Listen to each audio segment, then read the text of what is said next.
If you're a fan of the Washington football team, before I get into today's show, I want you to hit that big red button underneath this video that says subscribe. We're going to keep you guys up to date on going on everything around news, rumors. Literally, if you need information around the football team, we got you covered. But also, I'm a competitive guy, and our Giants channel has over 1,000 subs. So let's go ahead and catch them. We're currently at 573. Let's go ahead and show everyone at the Chat Sports office who's the best team in the NFC East is.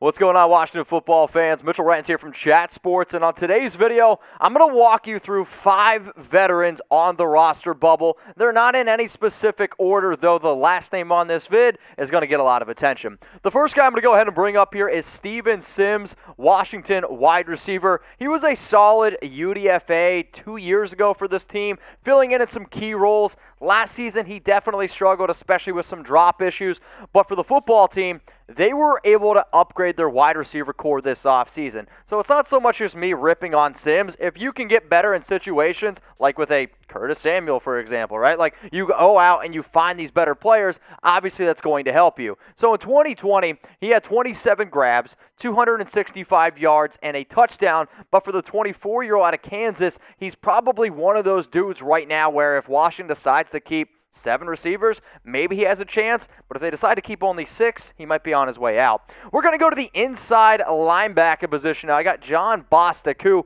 he's a good player. There's no doubt about that whatsoever. But Washington did draft Jamin Davis, 19 overall in this past year's draft, and I believe that they are going to put him as the inside linebacker. Bostic is not an outside dude, and really when you look at his coverage ability, it's a liability. And Ron Rivera, he's not afraid to make a difficult decision, and if he decides to cut a veteran, Bostic could be the player.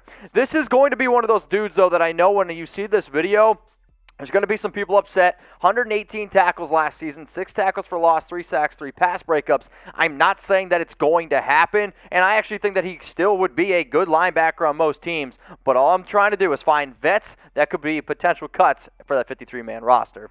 Next guy's on the offensive line, Wes Martin, selected in round 4 the 2019 NFL Draft. The hope was that he would be able to fill in and play guard at a pretty reliable rate.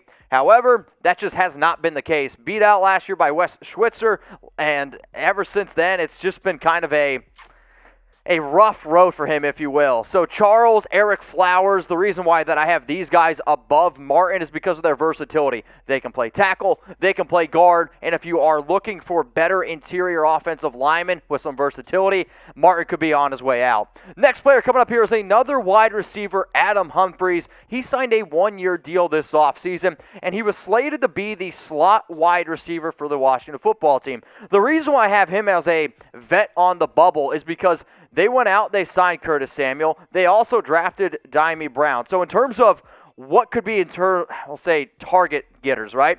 I believe Brown could actually have more targets than Humphries. Now, we've also seen Humphries actually be able to work a little bit with Ryan Fitzpatrick in the past. Maybe they have a little bit of extra chemistry, which could help him get that extra spot. But at 28 years old, they're not really committed to him long-term, obviously with only that 1-year deal. Could you see Washington give some of their younger receivers a little bit of an opportunity? The last guy coming up here is Landon Collins, and this is going to be the big one. Missed the entire second half of last season after tearing his Achilles. Anytime you tear an Achilles injury, it's an ugly, ugly thing to be able to witness because you don't know if he's still going to have the burst. You don't know if he's going to have that quickness that he once had. And also, Cameron Curl played well last season in his absence. So if you're confident going with Curl, maybe that's the route you go. Collins has nearly $17 million cap hit this year. Could you just see Ron Rivera decide, hey, I'm going to stick with the young guy Curl, let's see what he has, and just decide to eat some of that dead money. That way you continue to move forward. So last season, before he got injured, 41 tackles, 1 interception, a pass breakup, and Achilles tendon tear at age 27. Collins was one of the better safeties in the NFL. But now I don't know if that's going to be the same case. So out of the 5 players that I just brought up, what we do here at Chat Sports is we ask questions, so I want you to be paying attention here. And out of the 5 dudes that I mentioned, who is the most likely to get cut? If you believe it's Steven Sims, type SS. If it's Jon Bostic, type JB. Maybe it's Wes Martin, WM, Adam Humphries, AH, Landon Collins, LC. I'm going to go ahead and type my WM for Wes Martin.